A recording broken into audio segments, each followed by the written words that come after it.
Ang pinakamabuti talagang gawin sa ngayon ay itigil na ang investigasyon sa flood control scam ng Blue Ribbon Committee ng Senado at pati na din ng TRICOM ng House of Representatives.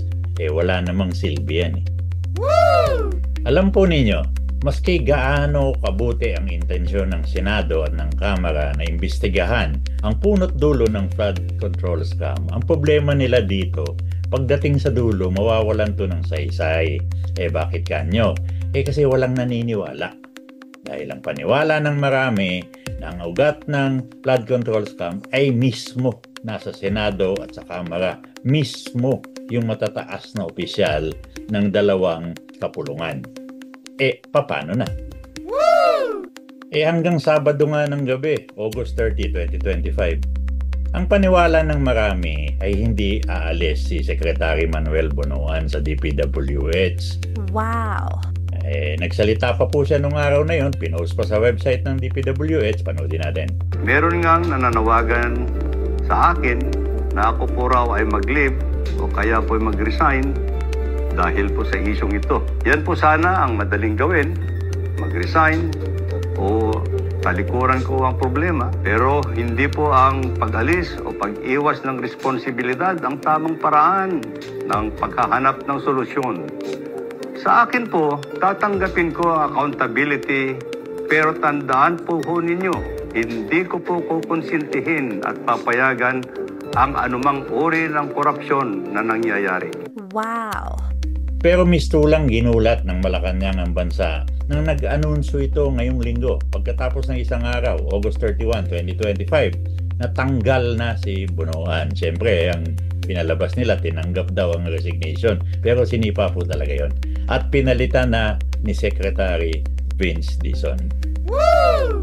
Linggo rin po ng hapon, nag-anunsyo ang palasyo na bubuo ito ng independent commission para mag-imbestiga sa flood control scam. Ito ang hinahanap natin, ito ang hinahanap ng marami at ito ang hinihintay ng bansa. Bakit nga po ba kailangan magsitabi muna ng mga senador at congressman sa pag-iimbestiga ng flood control scam? Ang una at pinakamalaking dahilan dyan ay yung tinatawag na interparliamentary courtesy.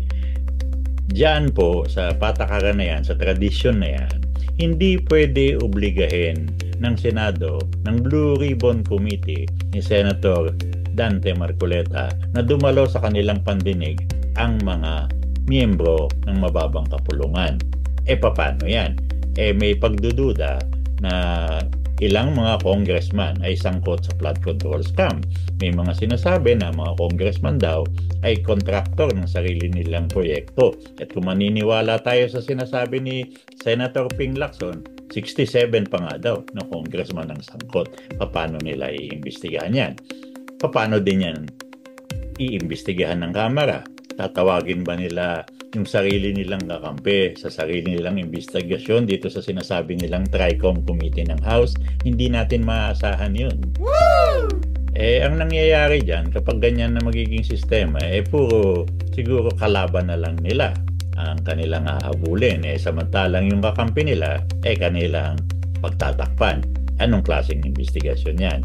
Maski hindi yan gagawin ng Senado, maski hindi yan gagawin ng Kamara, ang problema, nandun yung pagdududa. At yung pagdududa may basihan. Woo! Sana nga po tuloy-tuloy na itong pagbubuwag ng corruption sa public works. Sana mabuo na yung independent commission at magawa nito ng maayos ang trabahong nakaatang sa kanilang balikat. Bilyon hanggang trilyon ang pinag-uusapan dito. Malaki itong problema.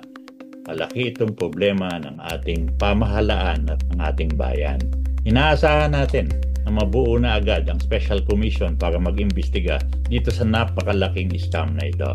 Dapat yung mga tulad ni Conchita Carpio Morales ang ilagay dyan sa commission na yan dahil matapang, matalino at may kredibilidad. Sana mahuli na lahat ng salarin. Sana maparusahan na lahat ng may kasalanan, lahat ng nangurakot. Sana talaga magbago na ang ating bansa.